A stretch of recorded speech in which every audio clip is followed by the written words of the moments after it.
السلام علیکم ورحمۃ اللہ وبرکاتہ۔ نحمده ونصلي ونسلم على رسوله الكريم وعلى آله الطيبين الطاهرين وأصحابه الأكرمين أجمعين وعلى من تبعهم بإحسان إلى يوم الدين، أما بعد. وقال تعالى في شان حبيبه الكريم: إن الله وملائكته يصلون على النبي يا أيها الذين آمنوا صلوا عليه وسلموا تسليما اللهم صل على سيدنا محمد وعلى آل سيدنا مولانا محمد وبارك وسلم. برادران عزیز، جیسے آپ سب سماعت فرما رہے تھے کہ ہم نے اس عنوان کو انتخاب کیا تھا کہ نیک بختی کی علامات 5 علامتیں بتائی گئی کہ سعادت، کامیابی، نیک بختی جو حاصل ہوتی ہے کہ کسی بندے مومن کو اپنے آپ کو جانچنا ہے کہ میں کہاں ہوں، میں کس مقام پر ہوں، میرے اندر اچھائی، نیکی، سعادت ہے کہ نہیں ہے. اس کے لیے بتایا گیا کہ یہ 5 علامتوں کو دیکھو، یہ 5 صفات کو اپنے اندر تلاش کرو. اگر وہ پا لیں تو یقیناً وہ صحیح راستے پر ہے، اور اگر وہ چیزیں ہمارے اندر کہیں نہ کہیں کم نظر آتی ہیں تو پھر اس کو ہمیں اختیار کرنے کی ضرورت ہے، اپنے اندر، اپنی زندگی میں، اپنی روٹین میں شامل کرنے کی ضرورت ہے. اس میں پہلی چیز جو ہم نے سنی تھی وہ یہ تھی کہ یقین ہونا، الیقین فی القلب، کہ کیا ہونا؟ دل میں پختہ یقین ہونا. کس بات کا یقین؟ اللہ کی وحدانیت کا یقین، اللہ کی ربوبیت کا یقین، اللہ کی رزاقیت کا یقین، اللہ کی غفاریت کا یقین، اسی کے ساتھ ساتھ حضور پاک صلی اللہ علیہ وسلم کی رسالت کا یقین. تو آپ کے دل میں ہماری جو اسلامی بنیادیں ہیں اس بات پر کامل یقین ہونا، اس میں شک و شبہ نہیں ہونا. اور اس کے لیے 2 چیزوں کی ہم نے جانا تھا کہ ضرورت ہے. ایک کہ ہمارا قلب اس کی تصدیق کرے، اور دوسرا یہ ہے کہ ہمارے اعمال، چاہے وہ لسان ہو یعنی زبان ہو، یا پھر اس کے ہمارے جسم کے جو اعضاء ہیں، جوارح ہیں، وہ بھی اس کی تصدیق کریں، یعنی ہمارا عمل بھی اس کی تصدیق کرنا. ہم زبان سے کہہ رہے ہیں کہ دل میں یقین ہے، لیکن ہمارا عمل یہ بتا رہا ہے کہ نہیں، کہیں نہ کہیں شک و شبہ ہے، تبھی تو غلط راستے کی طرف جا رہے ہیں، تبھی تو غلط طریقے سے کما رہے ہو. کہ اگر اللہ کی رزاقیت پر یقین ہوتا تو کیوں غلط طریقہ اختیار کرتا؟ اگر یقین ہوتا کہ پروردگار عالم دیکھ رہا ہے تو بندے مومن جو آج عوام میں سکون سے بیٹھتا ہے، اپنے اخلاق کا مظاہرہ کرتا ہے، لوگوں کے ساتھ اچھائی سے پیش آتا ہے، اور لوگوں کے درمیان میں اپنے آپ کو شرافت کا مجسمہ بنا کر پیش کرتا ہے، جب وہ تنہا ہوتا ہے یا پھر کچھ اپنے خصوصی محفلوں میں ہوتا ہے تو یہی کردار، یہی انداز، یہی حسن سلوک نظر نہیں آتا. وجہ کیا ہے؟ اس کا عمل یہ بات کو بتا رہا ہے کہ جو تو عوام میں سمجھتا ہے، اگر تیرا خوف اللہ کے لیے ہوتا، تیرا لحاظ اللہ کے لیے ہوتا، پروردگار عالم کی رضا کے خاطر کام کرتا ہوتا، تو جیسے اجتماع میں بیٹھا ہے ویسے ہی تنہائی میں رہتا، جیسے غیروں میں بیٹھا ہے ویسے ہی اپنوں میں بھی رہتا، جیسا کردار و اخلاق لوگوں کو دکھا رہا ہے ویسے ہی اپنوں کے ساتھ، اپنے والدین کے ساتھ بھی رکھتا، ویسے ہی مزاج غصے میں بھی ہوتا، ویسے ہی مزاج خوشی میں بھی ہوتا. کیونکہ اگر دل میں یقین ہے کہ میرا رب مجھے دیکھ رہا ہے تو ہر آن، ہر لحظہ، ہر ایک لمحہ اس کا خیال رہتا ہے، پھر فرق نہیں آتا. عمل میں، گفتار میں، اخلاق میں، کردار میں فرق نہیں آتا. حالات کے لحاظ سے آدمی بدلتا نہیں، ماحول کے لحاظ سے آدمی بدلتا نہیں. صحیح تب بھی ہوتا ہے، غلط تب بھی ہوتا ہے جہاں ہم تنہا ہوتے ہیں، کیونکہ وہاں مرد مومن اس کے قلب میں یقین ہوتا ہے، وہ اس بات کو جانتا ہے کوئی دیکھے نہ دیکھے میرا رب مجھے دیکھ رہا ہے، اس بات کا یقین ہے مجھ کو۔ اس لیے تنہائی، مومن کی تنہائی، مومن کا لوگوں میں رہنا ایک ہوتا ہے، مومن الگ الگ نہیں ہوتا، کیونکہ اس کے قلب میں یقین ہوتا ہے کہ میرا رب مجھے دیکھ رہا ہے۔ برادران عزیز، تو ہم نے جانا کہ یقین کی کیفیت کیسی ہونی چاہیے۔ یقین کی کیفیت ایسی ہونی چاہیے کہ آدمی کے اندر لوگوں کے لحاظ سے، ماحول کے لحاظ سے فرق نہیں آنا، اس کے اخلاق میں فرق نہیں آنا۔ لیکن آج ہمارے اندر ہم دیکھتے ہیں کہ بہت بڑا آدمی آ جائے تو اخلاق میں فرق، مزاج میں فرق، عاجزی، انکساری، زبان کی نرمی، سب کچھ اختیار ہو رہا ہے۔ وہی کوئی غریب آ جائے تو وہی زبان ہے، وہی آدمی ہے، وہی کردار ہے، لیکن فرق نظر آ رہا ہے، یعنی کہ وہ تمہارے اخلاق جو تھے وہ اللہ کے لیے نہیں تھے۔ مان لو اس بات کو، پھر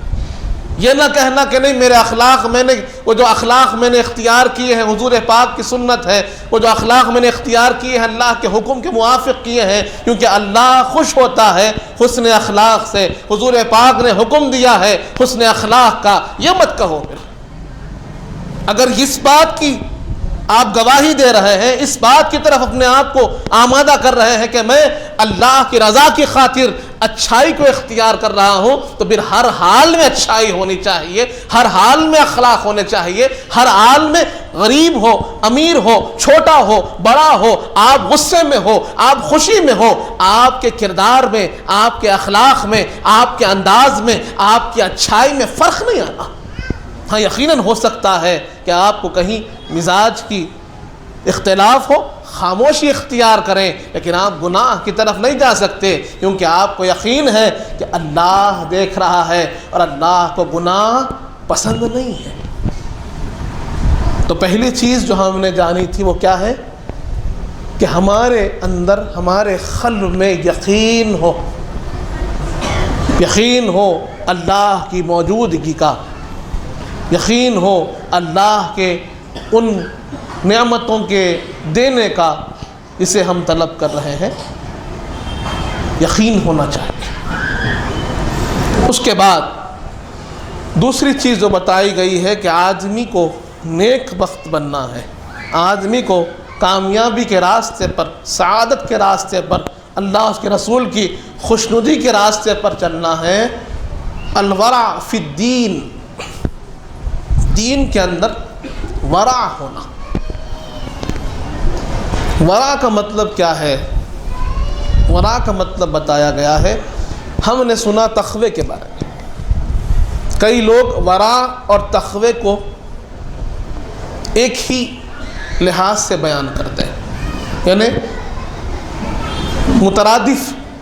کے طور پر پیش کیا جاتا ہے کہ ورع بولو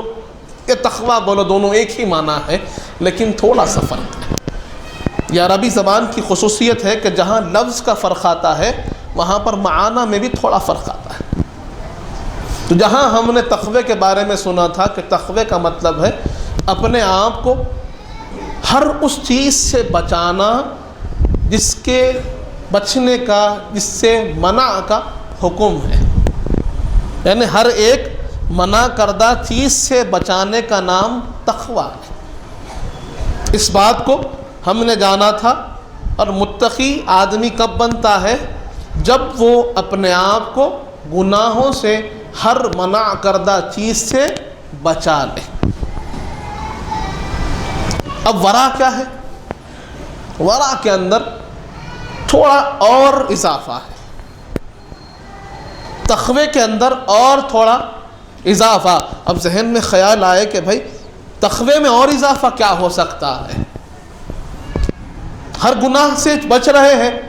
یہ تقوی ہے۔ اب اس میں اور ایک ایڈوانس، اس میں اور ایک قدم آگے اللہ کی طرف بڑھنا ہے، تو کیا ہے؟ تو بتایا گیا کہ ورع کا مطلب یہ ہے کہ اللہ کی خاطر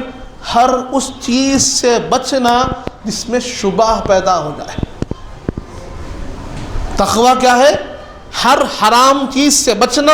ہر منع کردہ چیز سے بچنا، یہ تقوی ہے۔ اور ورع کیا ہے؟ ورع یہ ہے کہ ہر وہ چیز حرام سے تو بچ ہی رہے ہیں، ساتھ ہی ساتھ اگر شک پیدا ہو جائے، مشتبہ کوئی چیز ہو، کوئی چیز ایسی جس کے اندر شبہ بھی ہو حرام کا، اس سے بھی بچنا، یہ ورع ہے۔ تو اگر آپ کو کامیاب بننا ہے، کیا بتایا گیا کہ اگر کامیاب بننا ہے تو اپنی دینی معاملات میں، خصوصاً دین کے اندر آدمی کو ورع اختیار کرنا ہوگا، یعنی آپ کو نہ صرف حرام سے بچنا ہے، نہ صرف مکروہ تحریمی سے بچنا ہے، نہ صرف مکروہ تنزیہی سے بچنا ہے، نہ صرف خلاف اولا سے بچنا ہے، بلکہ اگر کہیں ایک تھوڑا بھی رتی برابر بھی شک پیدا ہو جائے کہ یہ حلال ہے یا حرام ہے، جہاں پر آپ تمیز نہیں کر پا رہے ہیں، اس سے بھی بچنا ہے، اس سے بچنا ہے، یہ ہے کامیابی۔ اب ہم نے یہ بات کہی بھی ہے، سنی بھی ہے، لیکن تھوڑا سا اس کو اپنی زندگی میں ایک دن، 2 دن، 1 ہفتہ پیچھے جا کر دیکھیے اس کیفیت کو، اس خیال کو کہ ایک ہفتے میں جو ہم نے 1 ہفتہ ماضی زندگی گزاری ہے، تو بتائیے کیا اس کے اندر ہم نے ایک دن بھی ایسا سوچا ہے کہ یہ شک ہے، حرام ہے، حلال ہے، یا پھر اس کے اندر کوئی نہ کوئی چیز کی ملاوٹ ہے، یہ کیا حرام کی طرف تو نہیں لے جا رہا ہے؟ کیا ہمارے ذہن میں ایک مرتبہ بھی ایسا خیال آیا ہے کہ ہم نے کسی ایک ایسے عمل سے بچا ہے کہ جس کے اندر شبہ ہو؟ آج افسوس اس بات کا ہوتا ہے کہ سب سے پہلی بات تو یہ عرض کر دوں، یہ بتا دوں، چاہے وہ نادانستہ طور پر ہو، کم علمی کے طور پر ہو، لاپرواہی کی وجہ سے ہو، معلوم نہیں کس وجہ سے ہے، لیکن ہمارے نوجوان بہت سارے حرام چیزوں کی طرف جا رہے ہیں، بہت سے حرام چیزیں، چاہے وہ کسی بھی نام پر آپ اس کو اختیار کر رہے ہو، مجبوری کے نام پر اختیار کر رہے ہو، یا پھر آپ کہیں دوستوں کے انفلوئنس میں اختیار کر رہے ہو، ناواقفیت کے طور پر اختیار کر رہے ہو، لیکن بہت سے ہمارے نوجوان ہیں جو آج نشے کی طرف جا رہے ہیں، جوئے کی طرف جا رہے ہیں، زنا کی طرف جا رہے ہیں، جھوٹ کی طرف جا رہے ہیں، غیبت کی طرف جا رہے ہیں، ایک دوسرے پر ظلم و زیادتی کی طرف جا رہے ہیں۔ یہ تمام چیزیں حرام ہیں،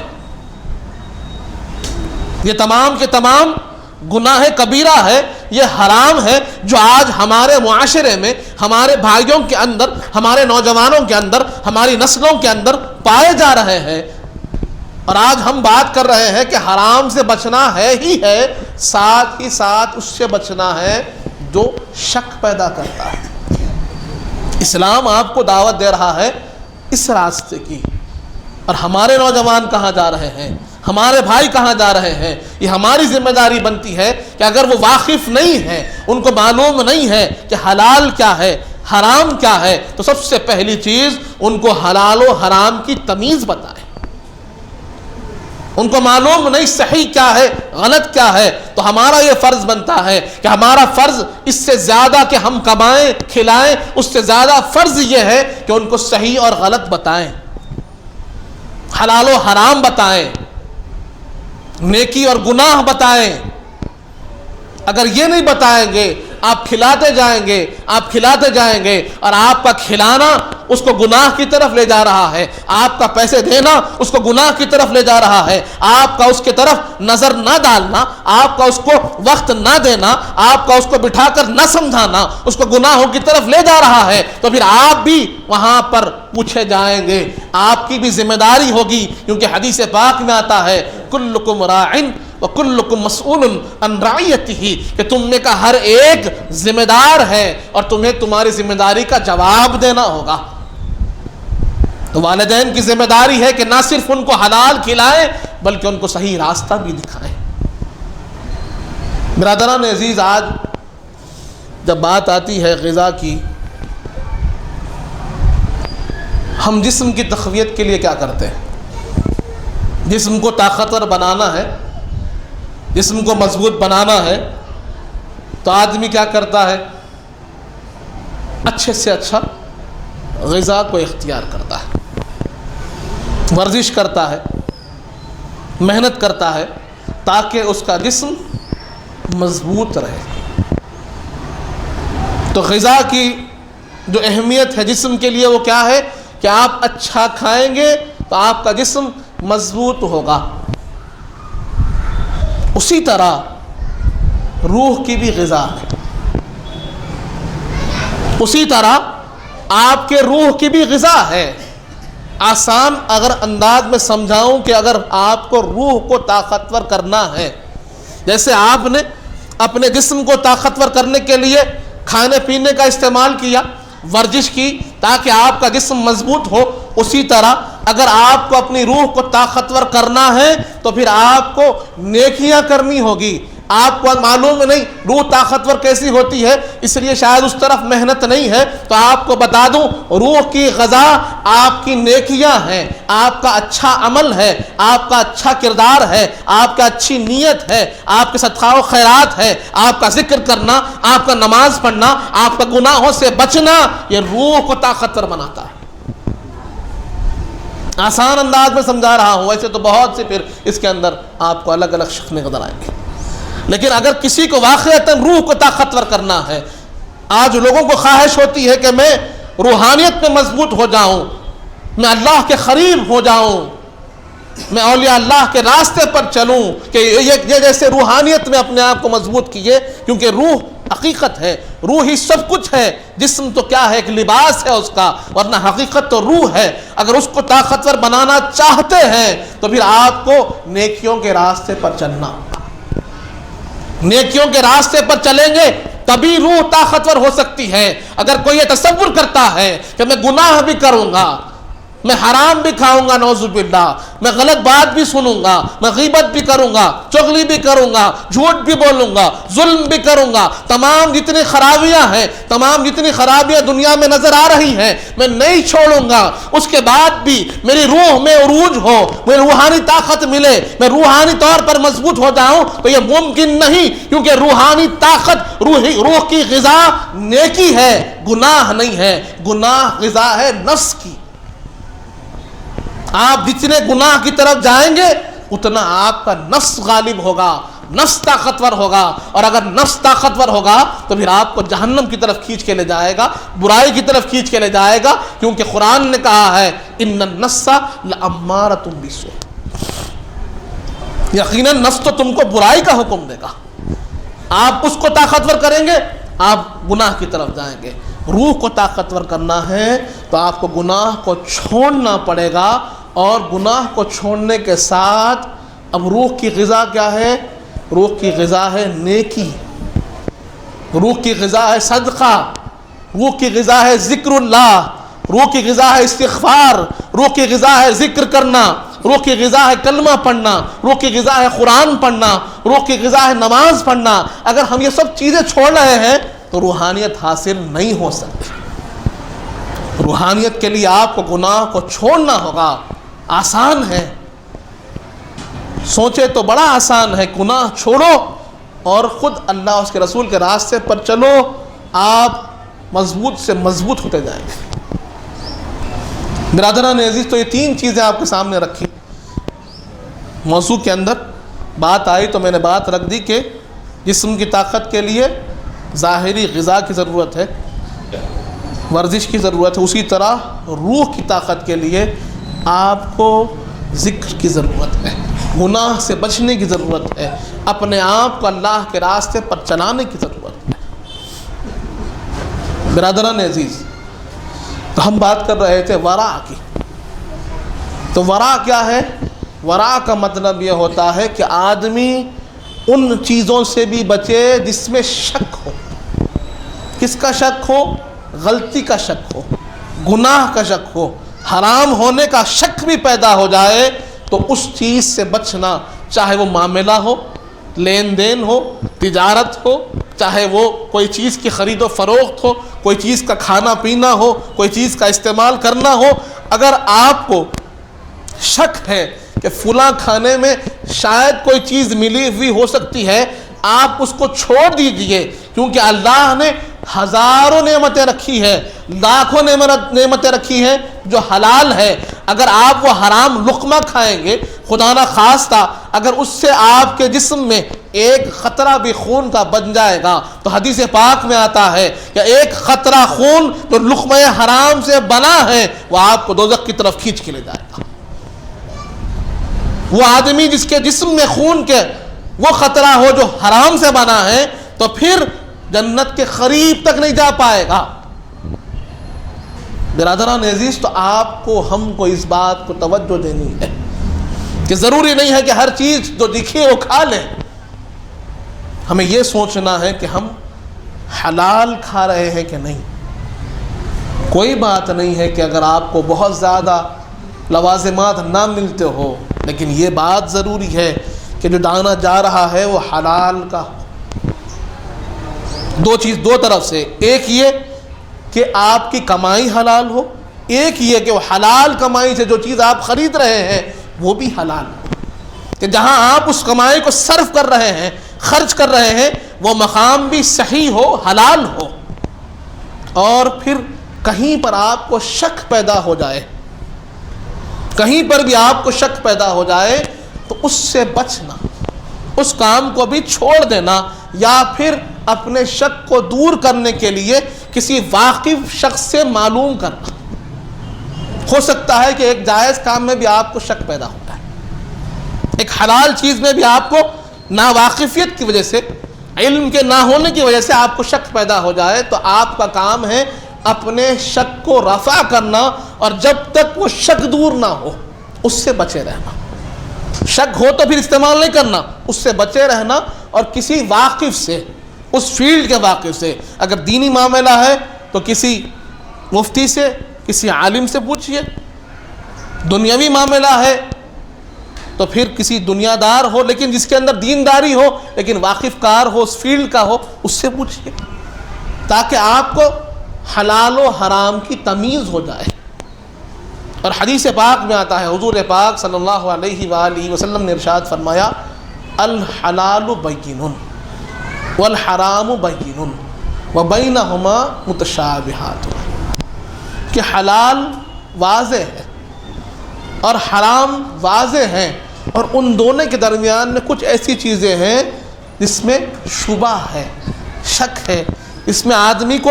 آسانی سے تمیز نہیں ہوتی جب تک کہ وہ غور نہ کرے، تو جب تک شک ہو اس سے بچتے رہے۔ حضرت عمر فاروق رضی اللہ عنہ فرماتے ہیں کہ ہم 1900 چیزوں سے، مثال دینے کے لیے کئی چیزوں سے ہم بچتے تھے اور کئی چیزوں کو چھوڑ دیتے تھے اس غرض سے کہ ہمیں اس میں شک پیدا ہو جاتا تھا۔ حضرت عمر فاروق کہتے ہیں کہ اگر کوئی چیز کا شک پیدا ہو جائے تو ہم اس کو چھوڑ دیتے تھے، 19 چیزوں کو چھوڑتے تھے ایک سے بچنے کے لیے۔ کیا ہے وہ ایک؟ حرام سے بچنے کے لیے،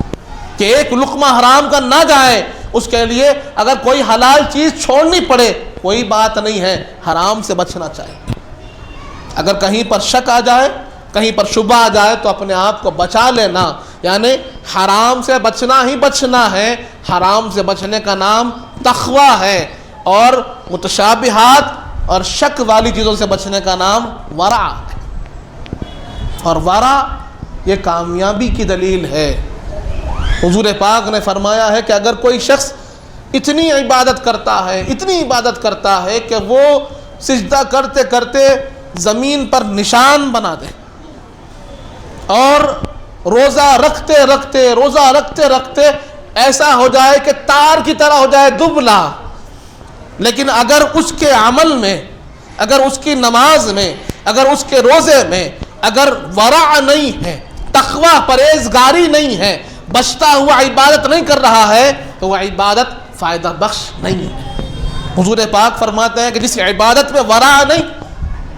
جس عبادت میں اخلاص نہیں، احتیاط نہیں، تو آپ لاکھ کرو، اللہ کے پاس وہ عبادت آپ کو فائدہ دینے والی نہیں ہے۔ تو ان چیزوں کا خیال رکھنا ضروری ہے کہ جہاں ہم آج عبادت کر رہے ہیں، ذکر کر رہے ہیں، نماز پڑھ رہے ہیں، لیکن اگر حرام چیزوں سے نہیں بچ رہے ہیں تو وہ محنت آپ کی فائدہ بخش اتنی نہیں ہوگی جتنی تقوی کے ساتھ ہوگی۔ تو برادران عزیز، ہمارا یہ فرض بنتا ہے کہ ہم ورا کو اختیار کریں۔ انشاءاللہ ورا کیسے حاصل ہوتا ہے، جب اس کی اتنی اہمیت ہے تو پھر اس کی حصول کا کچھ طریقہ وہ بھی بتایا گیا ہے، اور پھر اس کا فائدہ کیا ہوتا ہے وہ بھی بتایا گیا ہے، اور کچھ جو اولیاء اللہ کے مثالیں ہیں کہ انہوں نے ورا کی مثال یعنی کیسے اس کو اختیار کیا، کیسے احتیاط کیا، کیسے شک والی چیزوں سے ہی بچا، وہ بھی انشاءاللہ ہم آئندہ سنیں گے۔ اللہ تعالیٰ سے دعا ہے مالک جب تک زندہ رکھ، سلام پر رکھ، موت ایمان پر دے، وقت نزا حضور پاک صلی اللہ علیہ وسلم کا دیدار نصیب فرما مالک، ہمیں نیک اور صالح متقی و پرہیزگار بنا، ہمارے گناہوں کو معاف فرما، ہمارے گناہوں کو نیکیوں سے تبدیل کر دے مالک، ہم میں جو پریشان حال ہیں ان کی پریشانیوں کو دور فرما، ہم میں جو بیمار ہیں انہیں شفاء کاملہ عطا فرما، ہم میں جو مقروض ہیں ان کے قرضوں کو عطا فرما، جو بچیاں بیٹھی ہوئی ہیں ان کا نصیبہ نیک فرما، جن کی شادیاں ہو چکی ہیں ان کی زندگیوں میں خوشیاں عطا فرما، جو کچھ کہے ہیں جو کچھ سنے ہیں اس پر عمل کرنے کی توفیق عطا فرما، حضور پاک صلی اللہ علیہ وآلہ وسلم کا سچا غلام و امتی بنا مالک، اہل بیت اطہار کا سچا غلام بنا، صحابہ اکرام کا چاہنے والا بنا، اولیاء اللہ کا چاہنے والا بنا، ان کے بتائے ہوئے راستے پر چلنے کی توفیق عطا فرما، وصلی اللہ تعالی علی خیر خلقہ سیدنا محمد وعلی آلہ وصحبہ وسلم، والحمد للہ۔